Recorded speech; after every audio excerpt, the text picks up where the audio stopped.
नमस्कार दोस्तों, स्वागत है आपका इंडिया पब्लिक खबर में और मैं हूं अजय सिन्हा। दोस्तों, चंद्रशेखर आजाद वही करने जा रहे हैं जिसका डर बीजेपी, समाजवादी पार्टी और बीएसपी को है। यानी चंद्रशेखर आजाद ने एक ऐसा दांव चल दिया है जिसके बाद उत्तर प्रदेश की राजनीति में सपा, बसपा और बीजेपी की टेंशन बढ़नी ये तय मानी जा रही है। देखिए, उत्तर प्रदेश में चंद्रशेखर आजाद का कोई ऐसा नाम नहीं है जिनकी राजनीतिक पहचान ना हो। यानी अभी हालिया बीते लोकसभा चुनाव में जिस तरह से चंद्रशेखर आजाद ने नगीना सीट पर शानदार जीत दर्ज की, उसके बाद से सपा, बसपा और बीजेपी के कान खड़े हो गए। यानी जहां ये सारे राजनीतिक दल उस चुनावी जंग में अपनी तैयारी के साथ उतरे थे, तो चंद्रशेखर आजाद ने एक तरफा जीत यानी लगभग 1.5 लाख वोटों के अंतर से वो सीट जीत ली और लोकसभा पहुंच गए। यानी चंद्रशेखर आजाद अब लोकसभा के सांसद बन गए। और अब उत्तर प्रदेश में जब 10 विधानसभा सीटों पर उपचुनाव होने हैं और उपचुनाव को लेकर उत्तर प्रदेश की राजनीति जो है वो गरमाई हुई है। सपा, बसपा, बीजेपी हर कोई अपनी तैयारियां कर रहा है। इस बीच चंद्रशेखर आजाद ने एक ऐसा दांव चला है जिसने सपा और बीजेपी की खास तौर से मुश्किलें बढ़ा दिया, या यूं कहें कि अखिलेश यादव, योगी आदित्यनाथ का सिरदर्द बढ़ा दिया है। दरअसल दोस्तों, अयोध्या की मिल्कीपुर विधानसभा सीट है जो कि सपा और बीजेपी के लिए नाक का सवाल बनी हुई है। वहां पर चंद्रशेखर आजाद ने अपना प्रत्याशी घोषित कर दिया है। यानी सीधे तौर पर सपा, बसपा और बीजेपी को चैलेंज कर दिया है। देखिए, इस बार का जो उपचुनाव होना है वो बीएसपी के लिए भी बेहद खास है। 2022 का उत्तर प्रदेश का विधानसभा चुनाव अगर याद करेंगे और बीता हुआ लोकसभा चुनाव याद करेंगे, तब बीएसपी का रिजल्ट बेहद खराब रहा। यानी ये बातें राजनीति में होने लगी कि क्या बीएसपी अब खत्म होती जा रही है। वहीं अयोध्या की मिल्कीपुर सीट ऐसी है जो सपा और बीजेपी के लिए नाक का सवाल बनी हुई है। दोस्तों, अयोध्या में राम मंदिर बना, उसके बाद से बीजेपी ये समझ रही थी कि इस बार राम मंदिर का मुद्दा ऐसा है जो पूरे भारत में उसको शानदार जीत दिलाएगा। वहीं अयोध्या सीट तो बीजेपी की थी जहां पर लल्लू सिंह जो है वो सांसद थे, लेकिन कुछ ऐसा हुआ जहां पर बीजेपी को बेहद कड़ी मात का सामना करना पड़ा। यानी पूरे भारत में अगर बात करें तो उसको अप्रत्याशित सफलता बीजेपी को नहीं मिली। सीटें बेहद कम हो गई, 240 सीटों पर सिमट गई। वहीं अयोध्या जहां राम मंदिर का निर्माण हुआ, जहां इतना बड़ा आयोजन हुआ, उस सीट पर भी जो है बीजेपी को हार का सामना करना पड़ा और समाजवादी पार्टी के अवधेश प्रसाद जो मिल्कीपुर से विधायक थे वो अयोध्या सीट से सांसद बन गए। उसके बाद अवधेश प्रसाद समाजवादी पार्टी के लिए किसी विनिंग ट्रॉफी से कम नहीं रहे। अब जो है, जो मिल्कीपुर सीट है वहां उपचुनाव होना है। इसको लेकर समाजवादी पार्टी अवधेश प्रसाद के बेटे हैं अजीत प्रसाद, उन पर दांव लगा रही है, उनको मिल्कीपुर सीट से उतार रही है। वहीं बीजेपी की तरफ से अभी कोई नाम सामने नहीं आया है, लेकिन बीजेपी इस सीट को लेकर नाक का सवाल बनाए है और बीजेपी इस सीट पर ऐसा प्रत्याशी उतारना चाहती है जो 100% जीत के आए, क्योंकि समाजवादी पार्टी से एक तरह का इस सीट पर जीत कर बदला जो है, राजनीतिक बदला लेना है।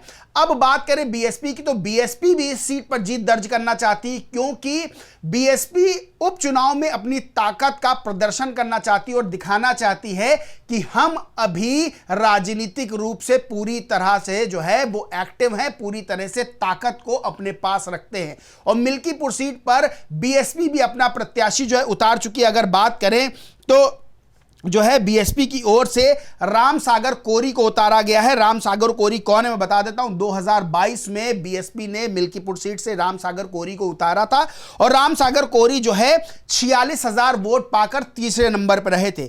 लेकिन यहां चंद्रशेखर आजाद ने बड़ा दांव खेलते हुए मिल्कीपुर सीट पर अपना प्रत्याशी भी घोषित कर दिया है। चंद्रशेखर आजाद ने रणधीर भारती कोरी हैं, उन पर दांव लगाया है और सीधे तौर पर एक संदेश गया है कि भाई अब जो है चुनाव मिल्कीपुर सीट का जीतना है, इसलिए सभी लोग अपनी अपनी तैयारियां शुरू कर दें। इसको लेकर बकायदा लेटर जारी हुआ है आजाद समाज पार्टी उत्तर प्रदेश की तरफ से। उस लेटर को जारी करते हुए एक ट्वीट किया गया है, वो मैं बताता हूं क्या है। लिखा है, उत्तर प्रदेश में होने वाले आगामी विधानसभा उपचुनाव में आजाद समाज पार्टी काशीराम द्वारा जनपद अयोध्या की मिल्कीपुर विधानसभा सीट के लिए भाई रणधीर भारती कोरी जी को प्रभारी घोषित किया जाता है। यानी प्रभारी मतलब प्रत्याशी। आप सभी को बहुत बहुत बधाई एवं ढेरों मंगल कामनाएं।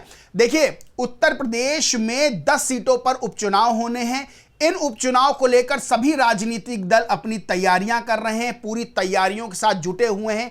बीजेपी के लिए ये 10 सीटें बेहद महत्वपूर्ण हैं, क्योंकि बीजेपी को जो हालिया लोकसभा चुनाव हुए हैं उसमें हार का सामना करना पड़ा है, और समाजवादी पार्टी जो कि 37 सांसद लेकर सामने आई है लोकसभा चुनाव में, 37 सीटों पर जीत दर्ज की है। तो उस जीत से उत्साहित समाजवादी पार्टी जो है चाहती है कि जो उपचुनाव होना है वहां पर बड़ी जीत दर्ज की जाए, और खास तौर से मिल्कीपुर सीट जो कि समाजवादी पार्टी के पास थी, उस पर जीत अपनी दर्ज करके उस सीट को अपने पास ही रखा जाए। और अवधेश प्रसाद बकायदा इस जो है चुनावी अभियान में, इस चुनावी जंग में पूरी तरह से हाथ खोलकर आगे बढ़ रहे हैं और अपने बेटे को किसी भी तरह से जिताना चाहते हैं। वहीं बीएसपी भी 10 सीटों पर मजबूती से इसलिए लड़ रही क्योंकि यह उपचुनाव बीएसपी के लिए बेहद महत्वपूर्ण होगा। अगर इस चुनाव में भी बीएसपी को असफलता हाथ लगती है तो 2027 के लिए जो राहें हैं वो मुश्किल हो जाएंगी। इस बीच चंद्रशेखर आजाद जो कि नगीना सीट से लोकसभा सांसद बने हैं, वो भी उत्साहित हैं और अब उन्होंने घोषणा कर दी है, ऐलान कर दिया है, अब कोई भी चुनाव उत्तर प्रदेश में होगा वो आजाद समाज पार्टी काशीराम लड़ेगी जरूर।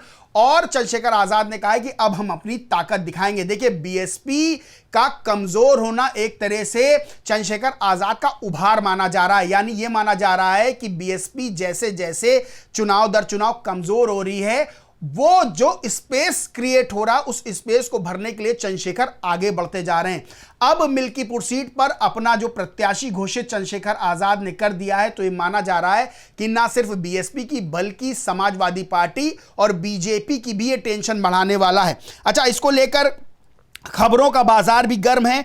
खबरें क्या हैं वो भी मैं आपको बताता हूं। यूपी तक ने लिखा, मिल्कीपुर उपचुनाव, अवधेश प्रसाद ने खाली की जो सीट उस पर सपा का खेल बिगाड़ेंगे चंद्रशेखर, चला ये दांव। एबीपी न्यूज की खबर है, उसमें लिखा है, अयोध्या की मिल्कीपुर सीट पर चंद्रशेखर ने घोषित किया प्रत्याशी, सपा बीजेपी की बड़ी टेंशन। और इसमें अंदर लिखा है, आसपा के यूपी प्रदेश अध्यक्ष सुनील कुमार चित्तौड़ ने रणधीर भारती कोरी के नाम की घोषणा की है। अब तक 5 सीटों पर, यानी 10 सीटों पर उपचुनाव है, 5 सीटों पर आजाद समाज पार्टी अपने प्रत्याशी घोषित कर चुकी है। वहीं जी न्यूज ने लिखा है कि चंद्रशेखर ने सपा का बिगाड़ा समीकरण, मिल्कीपुर विधानसभा सीट में उतारा दलित प्रत्याशी। अब उत्तर प्रदेश के 10 विधानसभा सीटों पर होने वाले उपचुनाव के लिए जहां एक तरफ सभी प्रमुख दल अभी चुनावी विसात बिछाकर अपने खिलाड़ी सजा रहे हैं, तो चंद्रशेखर आजाद ने भी अपना प्रत्याशी घोषित कर दिया है।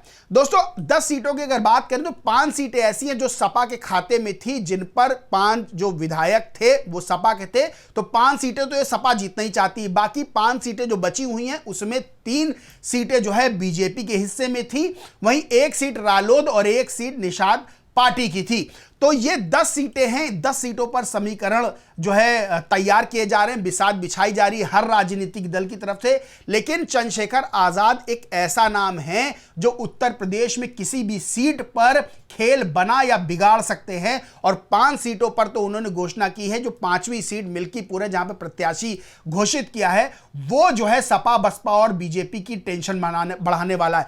अब सबसे खास बात यह है कि देखना यह दिलचस्प होगा कि चंद्रशेखर आजाद का यह दांव, यानी आजाद समाज पार्टी के प्रत्याशी का मिल्कीपुर विधानसभा सीट पर उपचुनाव लड़ना, किसका ज्यादा खेल बिगाड़ता है, किसका ज्यादा खेल बनाता है। क्योंकि यहां जो 2 बड़े नाम हैं, यानी सपा और बीजेपी, इन दोनों के बीच टक्कर मानी जा रही है और माना जा रहा है इस सीट को लेकर दोनों ही नाक का सवाल बनाए हुए हैं। वहीं चंद्रशेखर आजाद का इस चुनाव में, यानी अपने प्रत्याशी को मिल्कीपुर सीट से उतारना, यह जो है बड़ा दिलचस्प सवाल खड़ा करता है कि यह आखिर के खेल जो है किसका बिगाड़ेगा और किसका बनाएगा। वहीं अगर वोटों की अगर बात कर लें इस मिल्कीपुर सीट की, तो वोटर्स की संख्या यहां लगभग 3.5 लाख है। जैसा कि मीडिया रिपोर्ट्स में बताया गया, 3,57,659 है, मान ले 3.5 लाख है, तो उसमें सबसे ज्यादा जो है वोटर्स हैं वो अनुसूचित जाति के, उसके बाद ओबीसी वर्ग है, जिसमें यादव वोट बैंक जो है वो ओबीसी वर्ग में ज्यादा है। वही समाजवादी पार्टी की बात करें तो यहां पर जो पासी वोटर्स हैं वो जो अवधेश प्रसाद हैं उनकी वजह से सपा की तरफ रहते हैं और ये बड़ी जीत का कारण सपा के लिए रहता है। वहीं यादव वोटर्स और मुस्लिम वोटर्स भी सपा की ओर रुझान रखते हैं, सपा की ओर जाते हैं। ये तीन वोट बैंक जो हैं यानी Pasi vote bank, Yadav vote bank और मुस्लिम वोट बैंक, ये समाजवादी पार्टी की बड़ी ताकत है। वहीं अब आने वाले समय में देखना होगा कि चंद्रशेखर आजाद का ये दांव यानी आजाद समाज पार्टी का प्रत्याशी उतारना मिल्कीपुर सीट पर किसका खेल बिगाड़ता है, किसका खेल बनाता है, यह तो बाद में पता चलेगा। लेकिन हाल फिलहाल चंद्रशेखर आजाद ने समाजवादी पार्टी, बीजेपी और बीएसपी की, या यूं कहें योगी आदित्यनाथ, अखिलेश यादव और बीएसपी सुप्रीमो मायावती की टेंशन जरूर बढ़ा दी है। बाकी दोस्तों इस पूरे मामले पर आप क्या सोचते हैं, क्या मानते हैं, कमेंट करके जरूर बताएं। वीडियो अच्छा लगा हो तो लाइक करें, शेयर करें और चैनल को सब्सक्राइब नहीं किया तो सब्सक्राइब करके बेल आइकन जरूर दबा लें। धन्यवाद।